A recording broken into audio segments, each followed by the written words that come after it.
কলেজে ভর্তি আবেদনের সময় বাড়তে পারে। কারিগরি ত্রুটির কারণে চলতি শিক্ষাবর্ষে একাদশ শ্রেণীতে ভর্তি আবেদনের সময়সীমা 2 দিন বাড়ানো হতে পারে।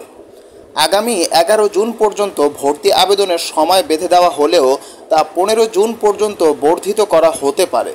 বৃহস্পতিবার আন্তর্জাতিক শিক্ষা সমন্বয় বোর্ডের সভাপতি এবং ঢাকা মাধ্যমিক ও উচ্চ মাধ্যমিক শিক্ষা বোর্ডের চেয়ারম্যান অধ্যাপক তপন কুমার সরকার এ তথ্য জানিয়েছেন। তিনি বলেন, আবেদনের সময় 2 দিন বাড়ানো হতে পারে। এমনিতেই আবেদনের সময় 11 জুন পর্যন্ত আছে। এই সময়ে যারা আবেদন করতে পারবেন না তাদের জন্য সময় 2 দিন বাড়ানোর পরিকল্পনা রয়েছে।